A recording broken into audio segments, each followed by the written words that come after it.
It's Friday, October 30th, Devil's Night. Tomorrow is Halloween. In keeping with the season, we were looking up haunted areas to go explore today, and we came across this article on Express News. We noticed there was 4 areas in a small 3-block radius of the Alamo. This is the Paths of the Dead. The first stop on this path, the Menger Hotel, 204 Alamo Plaza.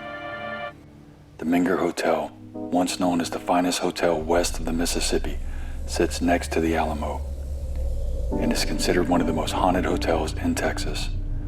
Not only is it near where the battle at the Alamo took place, but during the Civil War, it was converted into a hospital for the sick and wounded.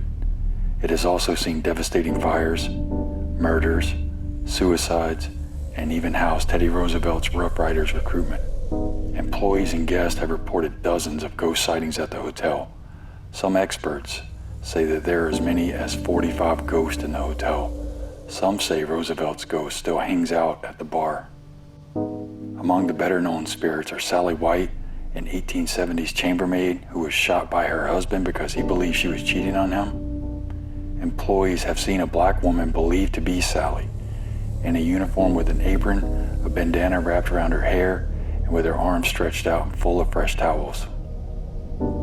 Also said to haunt the hotel is Captain Richard King, founder of the famed King Ranch, who died at the Menger in the room now known as the King Suite.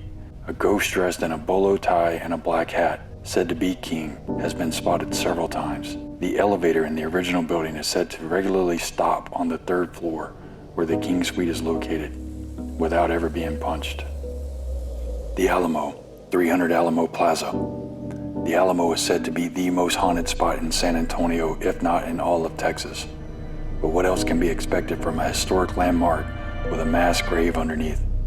San Antonio's most iconic spot is said to still hold the spirits of the men violently killed while trying to defend the Alamo.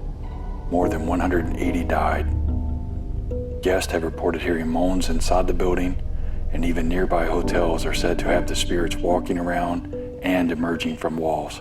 One story says that after Santa Anna surrendered to General Sam Houston at the Battle of San Jacinto in 1836, orders were sneaked back to the small Mexican force in San Antonio to destroy the Alamo. The men sent to level the building returned to their commander unsuccessful, reporting ghosts with swords of fire guarding the shrine.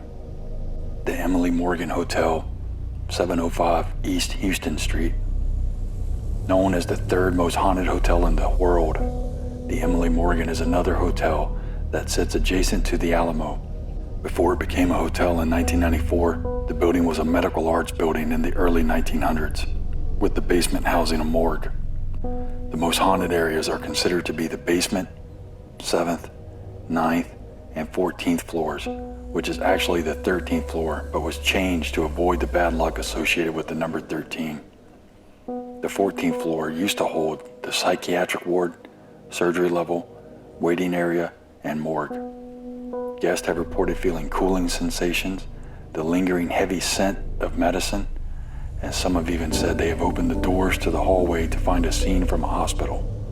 People have also said they have had doors open and close on their own, lights flickering, spirits of nurses appearing. The elevator is also known to have a mind of its own, skipping guest floors entirely, locking them in the elevator, and even taking them into the basement. San Antonio Express News, 301 Avenue E. Yes, even the Express News building is a place of haunts, just blocks from the Alamo and its bloody history. The newspaper moved into the building in 1929, the day of the stock market crash. These are some bad omens. Not much is known about why spirits haunt the building. Employees have reported seeing the ghost of a man in the back stairs of the 3rd floor near the freight elevator, a sobbing tall blonde woman wearing a pink dress on the 3rd floor. They have also said a spirit causes the 8th floor toilets to flush on their own, and a gentleman ghost donning an old-fashioned suit has been spotted roaming the press room. These are just a few of the more haunted locations, all within walking distance of the Alamo. there are many more.